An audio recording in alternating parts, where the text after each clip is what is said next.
আভাস মাল্টিমিডিয়া, সৃষ্টিতে দৃষ্টি অটুট।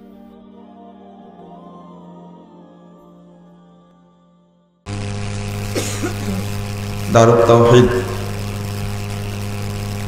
সালাফিয়া মাদ্রাসা নরসিংদী কর্তৃক আয়োজিত ইসলামী সম্মেলনে উপস্থিত বিদগ্ধ উলামায়ে কেরাম, অতিথিবৃন্দ, সুধী মণ্ডলী, সামনে উপবিষ্ট শ্রদ্ধেয় মুসলিম ভ্রাতৃমণ্ডলী, আমার প্রাণপ্রিয় ছাত্র ও যুবক ভাইরা, পর্দার আড়ালের মা ও বোনেরা,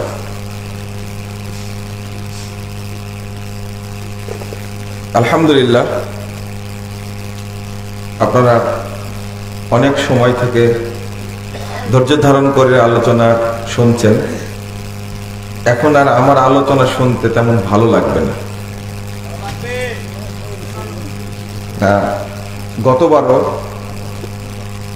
প্রোগ্রামটা খুব শীতের মধ্যে হয়ে গেছিল, আজকেও মোটামুটি ভালো শীত পড়ছে। অনেক বৃদ্ধ মানুষ আসতে পারেনি, দূরের মানুষও আসতে পারেনি। তো আলহামদুলিল্লাহ আপনারা যতগুলো মানুষ এখানে উপস্থিত, তার চেয়ে বেশি মানুষ আলোচনা শুনছে। এই যে এতগুলো মিডিয়া এক জায়গায়, প্রচুর মানুষ সারা পৃথিবীতে আপনাদের আলোচনা বসে বসে শুনছেন। তবে অন্যান্য প্রোগ্রামের আলোচনার ধারা আর আজকের দারুত তাওহীদ সালাফিয়া মাদ্রাসার সম্মেলনের আলোচনার ধারাটা একটু ব্যতিক্রম মনে হলো, তাই না?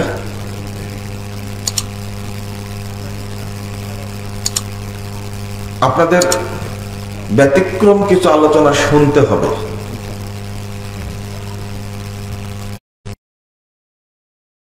মানহাজুস সালাফ, এই আলোচনা আপনারা কখনো মাঠে শুনেননি।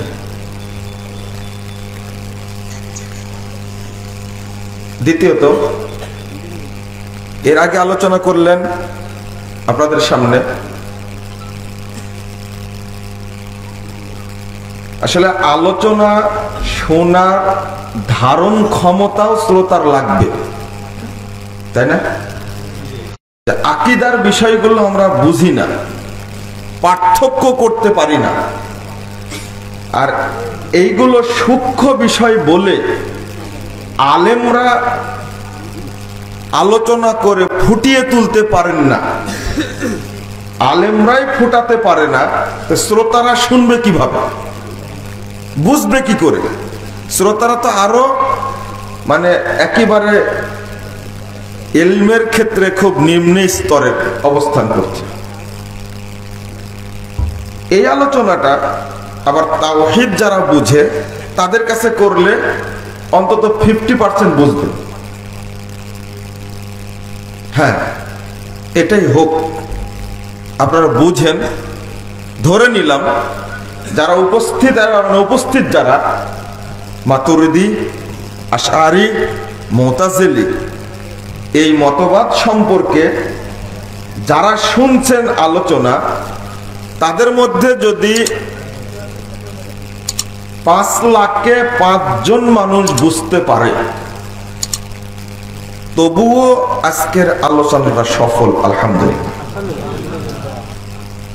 আর একদিন শুনবেন তো 5 লাখে অন্তত 5,000 মানুষ বোঝার চেষ্টা করবে।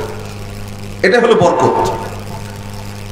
আলোচনা শুনবে না এই জন্য করব না, এইটা আমাদের উদ্দেশ্য না। তার আগে আলোচনা করতেন তাওহীদ সম্পর্কে প্রফেসর ডক্টর আবু বকর জাকারিয়া হাফিজাহুল্লাহ তাআলা, তাই না? এইটা একটা অনেকটাই নতুন, যদি আলোচনা করতে করতে একটু পুরাতন হয়ে গেছে। আমি অবশ্য আলোচনার সময় থাকতে পারিনি, একটু এসে শুনলাম। আপনাদের প্রিয় মানুষ ডক্টর মুসলিহুদ্দিন হাফিজাহুল্লাহ তাআলা তিনি যে আলোচনাটা করলেন সম্পূর্ণ নতুন আলোচনা। এর আগে শুনেছেন কিনা আমি জানি না, বা এর উপরে আলোচনা যে দরকার কিছুটা হলেও আপনারা উপলব্ধি করতে পেরেছেন।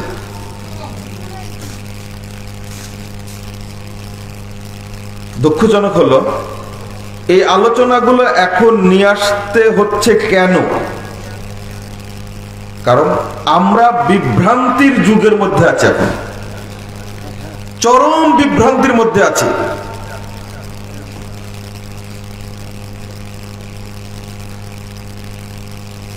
আমি সাথে চলছি তো অনেক দিন থেকে, মোটামুটি প্রায় 99 সাল থেকে 1999 সাল থেকে 2000 সাল, তারপর থেকে ধারাবাহিকভাবে একসঙ্গে অবস্থান করি। তাতে আমার কাছে মনে হয় আলহামদুলিল্লাহ পণ্ডিত মানুষ, চতুর্দিকের এলেম আল্লাহ তাকে দান করেছেন আলহামদুলিল্লাহ।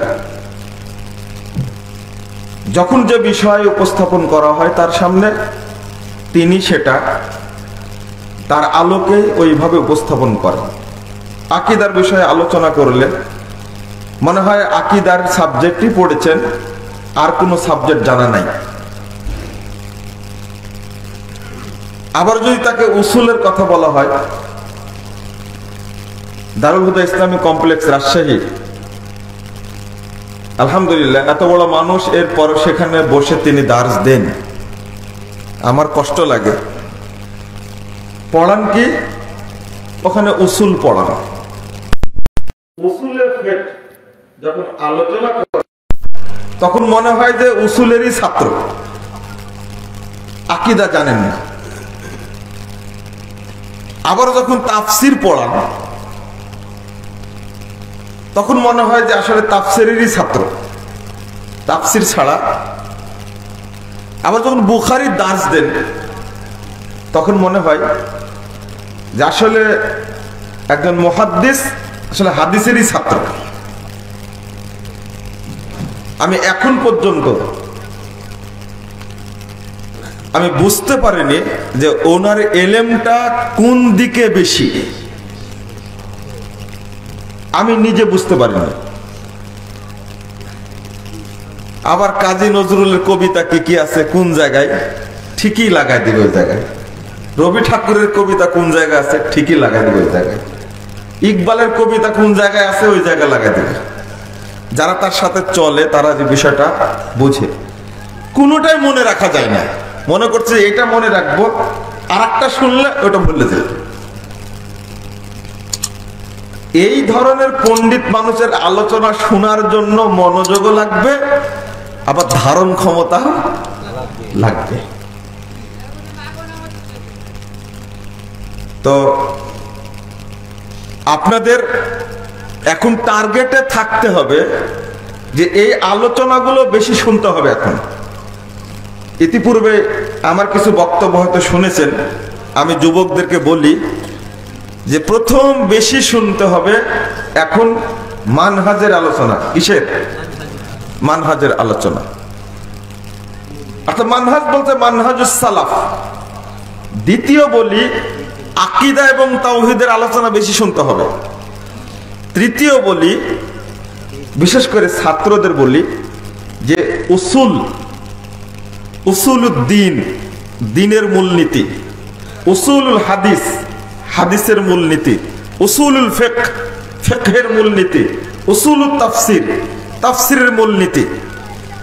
এই তিনটি এলেমই বাংলাদেশে নাই এবং বাংলাদেশে পড়ানো তেমন হয় না। যার কারণে বক্তব্য দিতে গিয়ে আমরা ভুল করি, সালাফদের সাথে মিলে না। লিখতে গেলেও ভুল করি, পড়াতে গেলেও ভুল করি।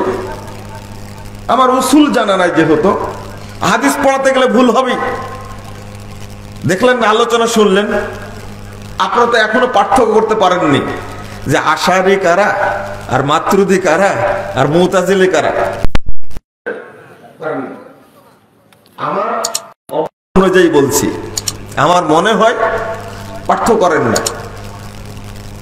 আমি গত 17 সালে ছাত্রদের পড়াচ্ছিলাম মাতরুদি আকীদার মুতাজিলা আর আহলে সুন্নাহ ওয়াল জামাতের আকীদা, তিনটা পড়াতে গিয়ে ছাত্রদের জিজ্ঞেস করছি কি বুঝলে? যারা দাওরা হাদিস পড়ছে তাদেরকে পড়াচ্ছি। আকীদা সম্পর্কে তাদের ধারণা হলে যেগুলো বলছে, হয় কোনো ক্ষেত্রে তারা মাতরুদি, কোন ক্ষেত্রে তারা মুতাজিলি, অথবা কোন ক্ষেত্রে তারা খারেজি, অথবা আশারি। বলে আশ্চর্য, তোমরা তো কেউ সালাফি আকীদার না, অর্থাৎ কেউ আহলে সুন্নাহ ওয়াল জামাতের আকীদার না, আহলে হাদিসের আকীদার না, অথচ আহলে হাদিস মাদ্রাসায় পড়ছে। কথা কি বুঝাতে পারলাম? আর বড় বড় আলেম যারা আহলে হাদিসদের, অধিকাংশই পড়া আলেম হয়েছেন, তারা দেওবন্দি মানহাজের মাদ্রাসায় পড়েছেন, যার কারণে তাদের মাথায় ঢুকে আছে শারহে আকাইদ, আকীদা কিতাব। আর মানহাজ তো পড়ানোই হয় না। রাত তো গভীর হয়ে গেছে, এখন আপনাদের আলোচনা শুনলে মনে থাকবে না, তো গুরুত্বটা একটু বলি আপনাদের কাছে, দেখেন একটু বুঝাতে পারি কিনা।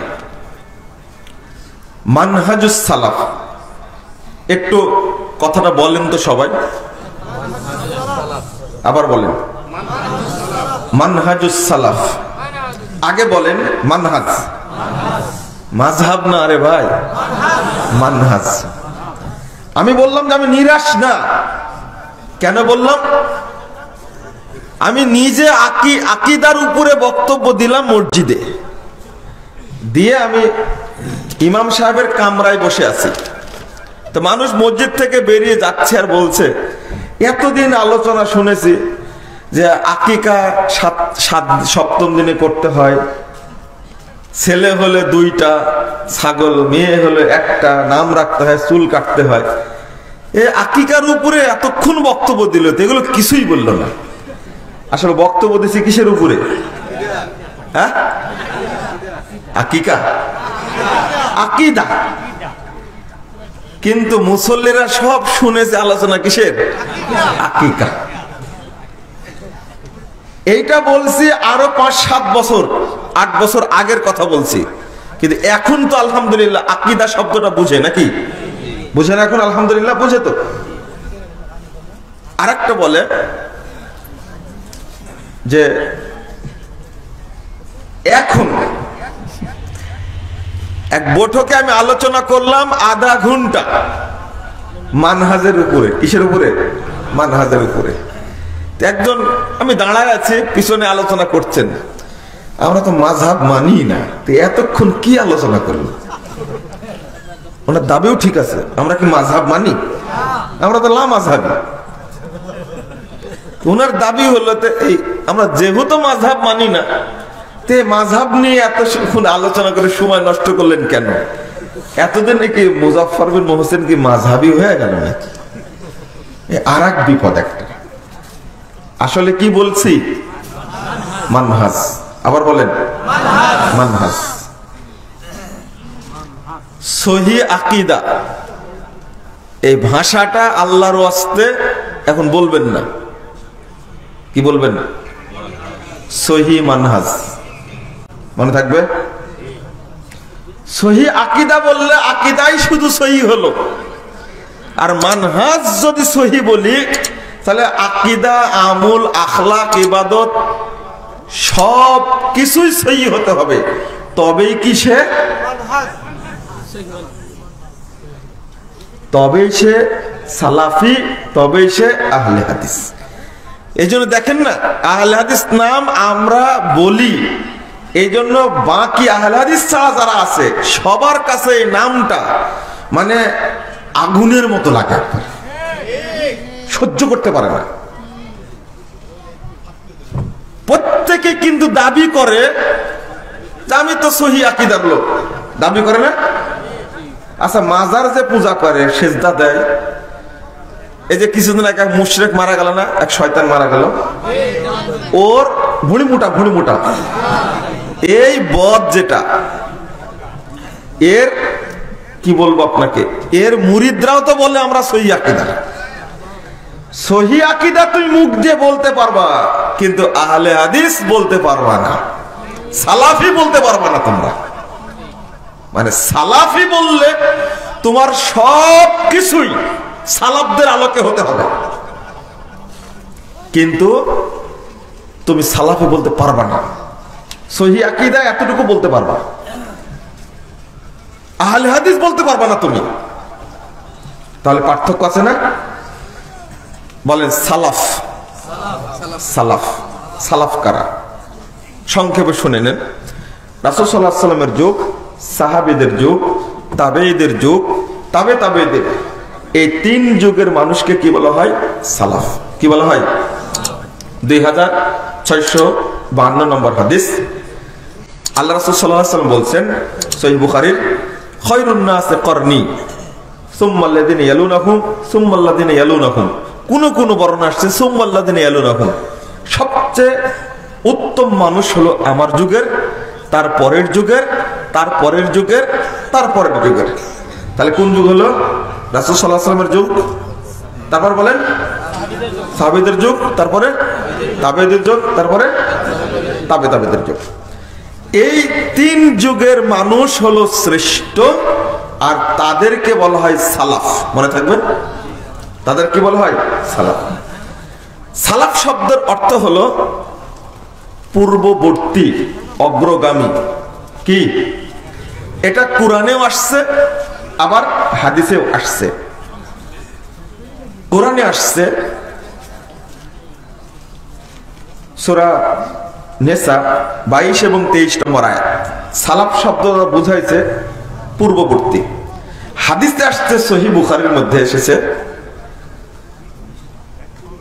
রাসূল সাল্লাল্লাহু আলাইহি ওয়াসাল্লাম বলছেন, ফাইন্নী নি'মাস সালাফু আনা লাক। ফাতেমা রাদিয়াল্লাহু আনহাকে বলছেন, মা, আমি তোমার অগ্রগামী হব, এটা তোমার জন্য কতই না ভালো। সালাফ শব্দটাও রাসূল সাল্লাল্লাহু আলাইহি ওয়াসাল্লামের হাদিস থেকে প্রমাণিত। ঠিক মানহাজ শব্দটাও হাদিস থেকে প্রমাণিত। মানহাজ শব্দের অর্থ হলো প্রশস্ত পথ। কি? প্রশস্ত পথ। এইটা হলো কি? মানহাজ। অর্থাৎ সিরাতে মুস্তাকিমকে বলা হয় কি? মানহাজ। নীতি, মূলনীতি, পদ্ধতি মানহাজ বলা হয়। এটা মিনহাজও আসছে, কোরআনের মধ্যে আসছে। আপনার 48 নম্বর আয়াত সূরা মায়েদা, লিকুল্লি জাআলনা শিরআতাও ওয়া মিনহাজা। সহিহ মুসলিমে আসছে মানহাজ, 2484 নম্বর হাদিস। রাসূল সাল্লাল্লাহু আলাইহি ওয়াসাল্লাম বলছেন, অনেকগুলো গিরিপথের মধ্যে প্রশস্ত পথ হলো মানহাজ। এই আলোচনাটা আপনাদের কাজে লাগবে তখন যখন ব্রেনটা সতেজ থাকবে। কি থাকবে? ব্রেনটা তাজা থাকবে, না হলে আপনি ধরতে পারবেন না। মানহাজুস সালাফ, সালাফদের মানহাজটাকে ধরে রাখতে হবে কেন, এটা একটু শুনে নেন, তাহলেই হবে। আল্লাহ রাব্বুল আলামিন বলছেন সূরা আল বাকারা 137 নম্বর আয়াত, ফাইন আমানু বিমিসলি মা আমানতুম বিহি ফাকাদ ইহতাদাউ। আল্লাহ বলছেন, সাহাবীদেরকে বলছেন যে তোমরা যেভাবে ঈমান এনেছো তারাও যদি ওইভাবে ঈমান আনে তাহলে তোমরা হেদায়েত পাবা। এটা কে বলছেন? আল্লাহ বলছেন। তাহলে ঈমান আনতে হবে আমাদেরকে কাদের মতো? সাহাবায়ে কেরামের মতো। সাহাবায়ে কেরাম যেভাবে ঈমান এনেছে, যেভাবে দ্বীন বুঝেছেন, ঠিক আমাদেরকে ওইভাবেই বুঝতে হবে, তবেই হেদায়েত পাবো, না হলে হেদায়েত পাওয়া যাবে না। সূরা নিসা। তারপর আল্লাহ বলতে, ফাইন তাওয়াল্লাউ, যদি তাদের আদর্শ গ্রহণ না করে ফাইন্নামা হুম ফি শিকাক, তাহলে তারা ভ্রষ্টতার মধ্যেই থেকে গেল, বক্রতার মধ্যেই থেকে গেল। যতক্ষণ মানুষ সালাফদের মানহাজটা গ্রহণ না করবে ততক্ষণ তারা হেদায়েত পাবে না। একবার পাকা কথা। তা আমরা বুঝতে গিয়ে সালাফদের মতো বুঝি না। আচ্ছা, তাহলে তারা হলো সালাফ, আমরা কি? আমরা কি? সালাফি। এই যে বলেছেন, আমরা হলাম কি? সালাফি। সালাফি কারা?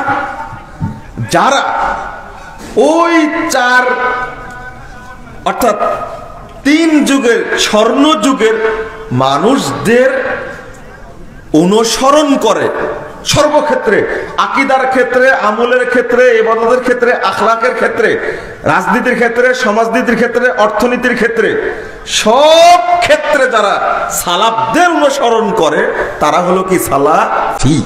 মনে থাকবে, তারা হলেন সালাফ আর আমরা কি? সালাফি। কত মনে থাকবে? তাহলে এখন কেন দরকার সালাফদের মানহাজ? আমি বলছি সহি আকীদা। এক শ্রেণীর মানুষ আকীদা সহি, কিন্তু আমলে কি সহি না। দেখেন, আকীদা ভিতরে ভিতরে সহি, কিন্তু বুকে হাত বাঁধতে খুব কষ্ট হয়, আছে না? আছে। আকীদা সহি, কিন্তু আহলে হাদিসদের উপরে বিদ্বেষ প্রদর্শন করে। তাহলে মানহাজুস সালাফ ফিল আকীদা ওয়াল আমাল ওয়াল ইবাদা ওয়াল আখলাক ওয়াল মুহাব্বা, অর্থাৎ আপনাকে সালাফি মানহাজের, সালাফদের মানহাজের উপরে থাকতে হবে সর্বক্ষেত্রে, শুধু একটা ক্ষেত্রে না। আবার কারো আমল ভালো, আল্লাহু আকবার বলে হাত বাঁধবে তো একবার মানে গলার নিচে, মানে পাক্কা আহলে হাদিস, তাই না? কিন্তু আকীদার ক্ষেত্রে কি? পাক্কা খারেজি। তাহলে কি এরা কি সালাফি? না। আরেক শ্রেণীর মানুষ আকীদা ভালো, কিন্তু অর্থনীতির ক্ষেত্রে সুদকে গ্রহণ করেছে, করেনি? যত সুদী ব্যাংক আছে ওই সুদী ব্যাংকগুলোকে বলে যে এই ব্যাংকের সুদ ইন্টারেস্ট নেওয়া জায়েজ। আলেম আছেন এরকম, তারা বলে সহি আকীদা। কিন্তু অর্থনীতির ক্ষেত্রে কি? সুদী অর্থনীতিকে গ্রহণ করেছে। আবার রাজনীতির ক্ষেত্রে আকীদা সহি, কিন্তু ইরানের প্রতি এত দুর্বল, তারা চায় যে রাজনৈতিক কাঠামোটা হবে ইরানি কাঠামো। নাউজুবিল্লাহ। শিয়ারা কি মুসলিম? না। যারা আবু বকর, উমর, উসমান রাদিয়াল্লাহু আনহুম যাদেরকে গালি দেয় শিয়ারা, এই শিয়ারা কি মুসলিম?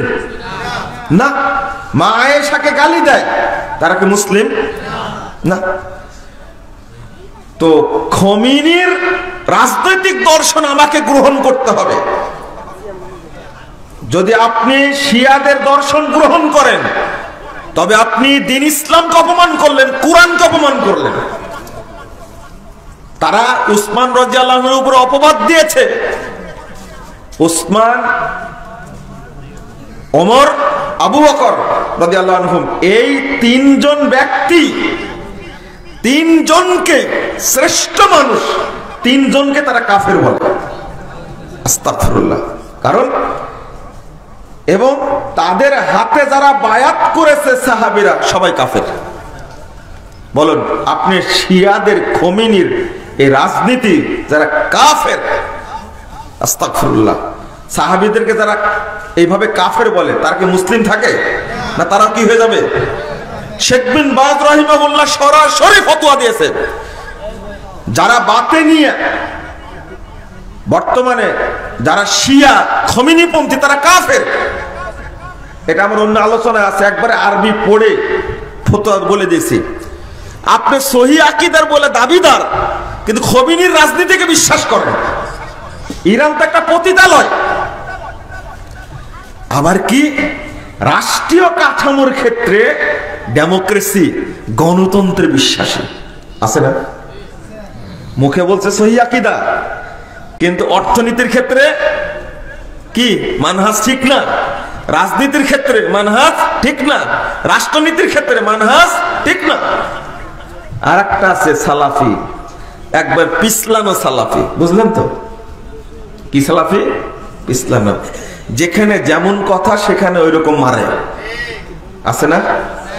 তাহলে আপনি বলছেন এই তো ভাই তো সহি আকীদার, সহি আকীদার এতদিন বললেন, ভোলার মসজিদটা, ফরিদপুরের মসজিদটা যখন ভেঙ্গে চুরমার করে দিল, লা হাওলা ওয়ালা কুওয়াতা ইল্লা বিল্লাহ, আল্লাহ ওদের উপরে গজব নাজিল করুন। এটা মেনে নেওয়া যায় না। আপনার কষ্ট না লাগলেও আমাদের কষ্ট লাগে। যখন মসজিদ পুড়িয়ে দিল, ভেঙ্গে দিল, তখন সহি আকীদার মানুষ স্ট্যাটাস দিয়েছে, এটা মসজিদ ছিল কিনা এটা প্রমাণিত নয়। সারা পৃথিবীর কোটি কোটি মানুষ দেখেছে, সেখানে প্রায় 4 বছর যাবত জুমার সালাত হয়, ওটা মসজিদ না? ওখানে একটা ছোট্ট মেম্বারও দেখেছে, সবাই দেখেনি? তাহলে এইটা নাকি কি মসজিদ ছিল কে সন্দেহ করছে সহি আকীদার মানুষ, যে ওই সহি মানহাজের না। সহি মানহাজ থাকলে ধরো কথা বলতে পারতো না। অন্তরে এটা হলো মানহাজ গোপনকারী ঘাতক একটা দালালেরা, এরাই সবচেয়ে বেশি সর্বনাশটা করছে। এরা সালাফিন, এরা হলো মুতাসাল্লিফ, এরা ভান ধরে আছে। ভান ধরা বুঝেন? ভান ধরা বুঝেন না মনে হয়, তারা ঢং ধরা বুঝেন, ছলনা বুঝেন? ছলনা করে আছে। আমরা সালাফি না, ও সব ঘাটেরই পানি খেতে চাই, বুঝছেন না, সুবিধা অর্জন করতে চাই। আচ্ছা মসজিদ ছিল না, তো মাদ্রাসা ভেঙে দেওয়া কি জায়েজ? ওটা মাদ্রাসায় থাকলো। এই বক্তব্য শুনে একদিন আমাকে বলছে, আরে রাখেন মসজিদ না রাখেন মাদ্রাসা, টয়লেট আমি তৈরি করেছি, তুমি ভাঙার কে? তাহলে বোঝা যাচ্ছে মসজিদ ভাঙা না জায়েজ, আহলে হাদিসদের মাদ্রাসা ভাঙা জায়েজ। কেন যে লিখছে যে এটা মসজিদ ছিল কিনা প্রমাণিত নাই, মানে বোঝা যাচ্ছে মাদ্রাসা ভাঙা ঠিক আছে, মসজিদ ভাঙাটা ঠিক না। বেটা তুমি আহলে হাদিসদের গালমন্দ করো, আহলে হাদিস মসজিদে খুতবা দাও কেন? লজ্জা লাগে না? শরম লাগে না? আহলে হাদিসরা মানহাজ গোপন করে, কোশ্চিন কালে মুনাফিকি করে, কোন বেদাতি মসজিদে ইমামতি করে না। তোমরা সৌদি আরবকে গালি দিচ্ছ, অত সৌদি আরবের মসজিদ গুলোতে তোমরা মুনাফিক সাথে ইমামতি করে বেতন খাচ্ছ। তোমরা, তোমাদের লজ্জা নাই, শরম নাই? হৃদয় ভেঙ্গে চুরমার হয়ে গেছে, তুমি মসজিদে হাত দিলে কেন?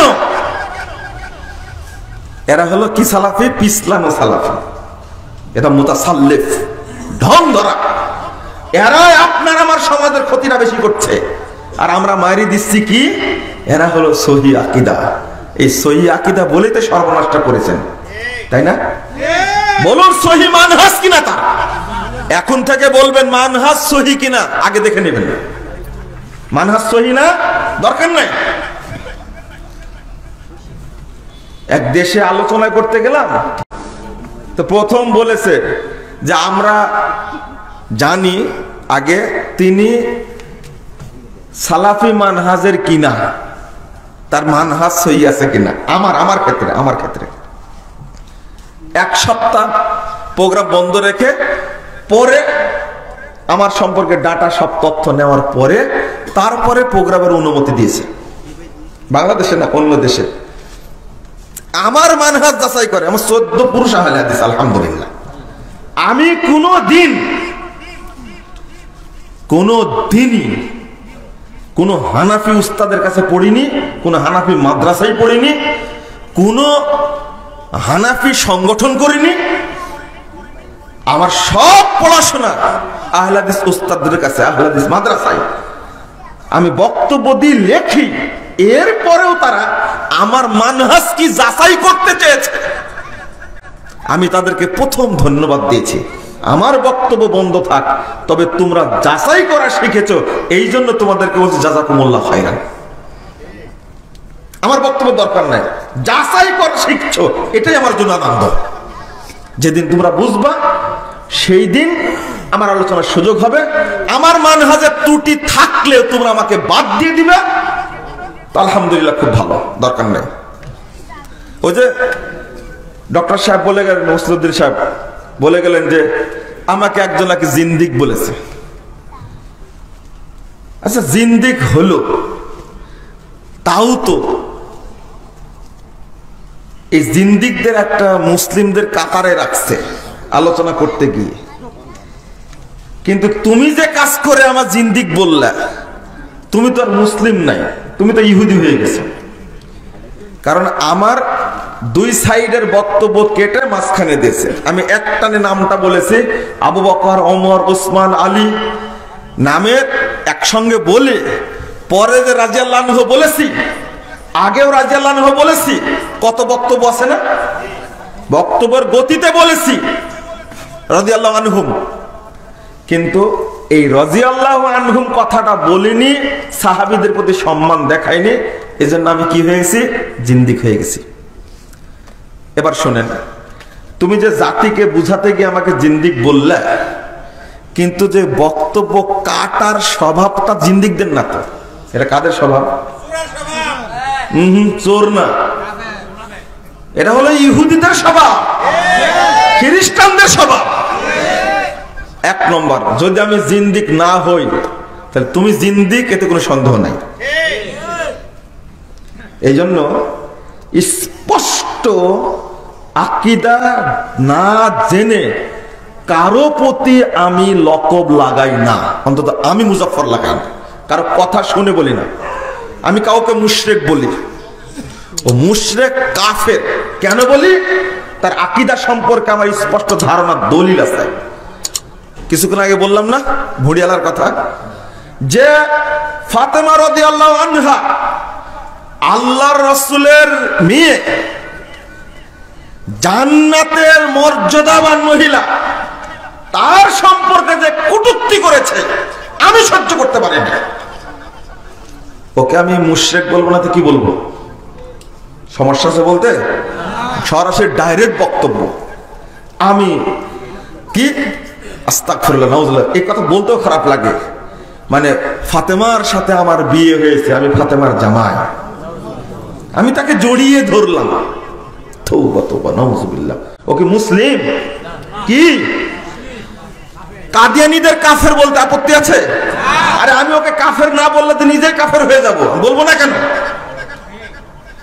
যার বিষয়ে আমি স্পষ্ট জানি তাকে লকব লাগাই, জানি না, না জানা পর্যন্ত, লেখা না পড়া পর্যন্ত, বক্তব্য না শোনা পর্যন্ত তার সম্পর্কে কথা বলবো না। তুমি আমার সম্পর্কে জানো আগে, জানার পরে লকবটা দাও। আমি জিন্দিক না মুশরিক না কাফের পরে বলো, আমার সম্পর্কে জানো। কারণ আমি এটা জানি, কাউকে যদি কাফের ফতোয়া দিই, যদি সে কাফের না হয়, তাহলে আমি অটো কাফের হয়ে যাব। আমাকে কাফের হওয়ার জন্য নতুন কিছু শাস্তি হবে না, এটা হাদিস। এটা কি হাদিস? আমরা ভুল ধরেছি, তাই তুমি আমাকে গালি দিয়েছে জিন্দিক বলে। যার ভুল ধরেছি তার জন্য দোয়া করেছি, আল্লাহ যেন তাকে জান্নাতুল ফেরদাউস দান করে। তুমি তো করোনি, আল্লাহ তোমাকে হেদায়েত দান করো। আমি আরো কয়েকটা স্তর ছিল এই সহি আকীদা বলে। আর এক শ্রেণীর মানুষ আখলাকে সহি, আখলাকে কি সহি, এত সুন্দর নরম কথা, শরীর নাড়াচাড়া করে, আপনাকে আদর যত্ন করে, একটু চা মিষ্টি টিষ্টি খাওয়ায়, মসজিদে নিয়ে এসে সালাত পড়ায়, খুব ভালো মানুষ আছে না? মনে হয় যে সাহাবীদের চেয়েও বেশি ভালো চরিত্রবান। কিন্তু এ পাক্কা মাজার পূজা না, পাক্কা বেদাতি। তাহলে আখলাকে ঠিক আছে, কিন্তু আকীদা আমলে কি নাই। না, আরেক শ্রেণীর মানুষ, বড় শ্রেণী, যেটা গর্বের সাথে স্বীকার করে আমরা আকীদায় মাতরুদি, আমলে হলো হানাফি, আর মানহাজে দেওবন্দি। এরা কি? এরা কি? অতএব দয়া করে আপনারা মানহাজ সম্পর্কে একটু পড়াশোনা করবেন। আমি যে কথাটা বলেছি, মানহাজ বলতে বোঝাচ্ছে আপনার সব কিছুই যেন হয় কাদের আলোকে? সালাফদের আলোকে। মনে থাকবে, তাদের যে আদর্শ ছিল ওই আদর্শ আমরা গ্রহণ করব, তাহলে আমরা জান্নাতে যেতে পারবো। আমরা বলি কি, ইহদিনাস সিরাতাল মুস্তাকিম সিরাতাল্লাযীনা আন'আমতা আলাইহিম। সিরাতাল মুস্তাকিম, সিরাতাল মুস্তাকিমে কারা আছে? সিরাতাল্লাযীনা আন'আমতা আলাইহিম, আল্লাহ তাদের পথ দেখাও যাদের প্রতি আপনি কি করেছেন? ইনআম করেছেন। তারা কারা? তারা হলেন নবীগণ, সিদ্দিকগণ, শহীদগণ এবং সৎ বান্দাগণ, মিনান নাবিয়্যিন ওয়া সিদ্দিকিন ওয়া শুহাদা ওয়া সালিহিন।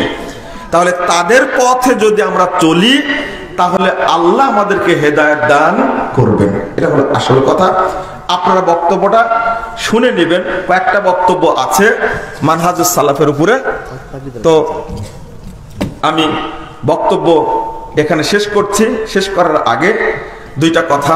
এক নম্বর হলো দারুত তাওহীদ সালাফিয়া মাদ্রাসা এখানে প্রতিষ্ঠিত হয়েছে, আলহামদুলিল্লাহ। আপনারা দোয়া করবেন আল্লাহ যেন এটা কবুল করেন, আমিন। আর দুইটা ছেলেকে পাগড়ি দিতে হবে। পাগড়ি দিবার শিক্ষককে ডাকো, আর বাদল ভাইকে ডাকো। না না না, আমি না, শিক্ষক বেশি হকদার। আর বাদল ভাইকে ডাকো, আর আব্দুর রহমান মামাকে ডাকো। তো আমি আপনাদের বলবো, এই মাদ্রাসার প্রতি আপনারা সবাই লক্ষ্য রাখবেন আল্লাহর ওয়াস্তে। অধিকাংশ প্রতিষ্ঠান হয়ে গেছে ব্যবসায়ী প্রতিষ্ঠান। ভর্তি করতে যাবেন তো 2 লাখ টাকা নিবে বাৎসরিক ফি, মাসে নিবে কয় হাজার? 30,000। অধিকাংশ হয়ে গেছে। আমি বাদল ভাইকে আলহামদুলিল্লাহ বলেছিলাম শুরুতেই, যদি ব্যবসায়ী প্রতিষ্ঠান করেন তো আমি নাই। তিনি বলেছেন, না আমি ব্যবসায়ী প্রতিষ্ঠান করব না, এটা আলেম তৈরির মার্কাজ করব। আলহামদুলিল্লাহ, তার কথা যেন কবুল করে। নতুন সুসংবাদ, আলহামদুলিল্লাহ। এই রোডের পূর্ব পার্শ্বে তার প্রায় 15 থেকে 18 বিঘা জায়গা আছে, একই জায়গায়, আলহামদুলিল্লাহ। তিনি বলেছেন যে এই জায়গাটুকু আমরা মহিলা মাদ্রাসা করে দেব ইনশাল্লাহ, আর ওই পার্শ্বে ছেলেদের জন্য ক্যাম্পাস করে দেব এবং মসজিদ করে দেবো ওখানে। এত বড় ত্যাগ তিনি দিতে চেয়েছেন, আলহামদুলিল্লাহ। তা আপনাদের কি সহযোগিতা উচিত না? আপনি ভাবতে পারছেন 17-18 বিঘা জমি এক জায়গায় আছে। আমার কাছে ওই জমির উপরে ডেকে নিয়ে গিয়ে কানে কানে তার ইচ্ছাটা ব্যক্ত করেছে। আজকে আমি জুমার খুতবার সময় ফাঁস করে দিয়েছি, কেউ জানতো না।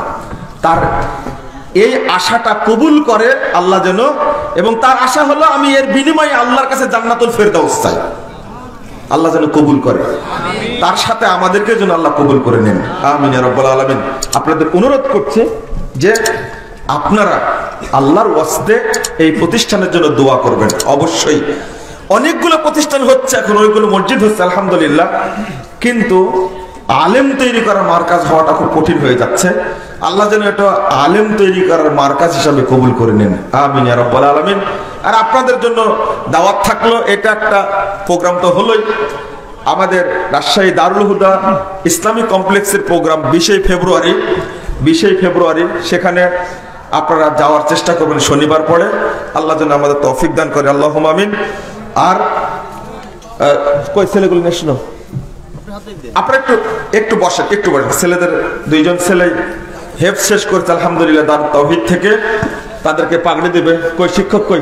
আপনি দেন না, বদল ভাই দেন তো। কই শিক্ষক কই?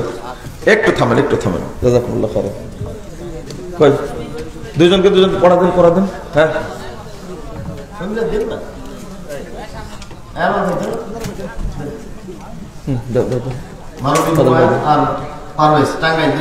দুইজনে টাঙ্গাইল, একজন নাম কি মামুন, মারুফ বিন হুমায়ুন, আর একজন হলো পারভেজ। তাদের জন্য আপনারা দোয়া করবেন, শুধু হেফজ যেন না হয়, তারা যেন এদেশের বড়, আন্তর্জাতিক বিশ্বের বড় আলেম হিসাবে যেন আল্লাহ কবুল করে নেন, আমিন ইয়া রাব্বাল আলামিন।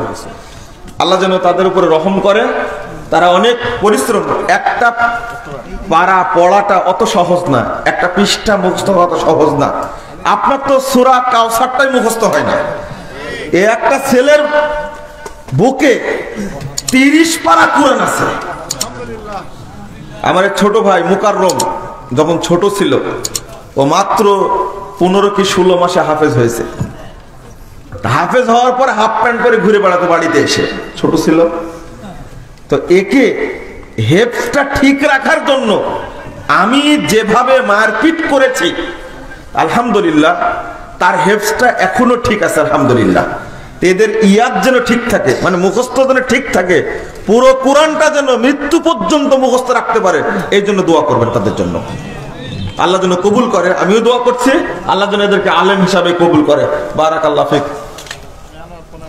আপনারা দোয়া করবেন, জাযাকুমুল্লাহ খায়র। আর এখান থেকে আরো যেন হাফেজ আলেম তৈরি হয়, আপনারা সে চেষ্টা করবেন।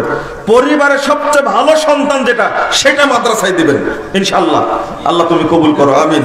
আর যাওয়ার সময় আপনারা এই মাদ্রাসার জন্য যার যা আছে যতটুকু সাধ্য আপনি দিয়ে যাবেন, আল্লাহর ওয়াস্তে দিয়ে যাবেন। বৈঠকি দান হিসাবে কিছু দিয়ে যাবেন।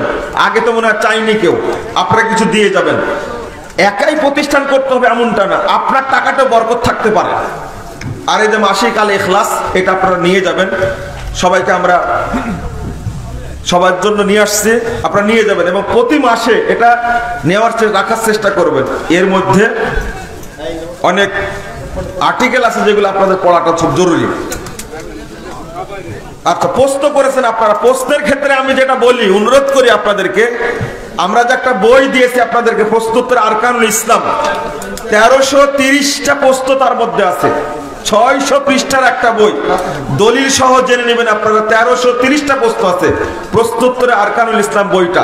এইটা আপনাদের কেনার জন্য আমি বলি, নেওয়ার জন্য বলি, এই উদ্দেশ্যে যে দলিল সহ আপনি জানতে পারবেন।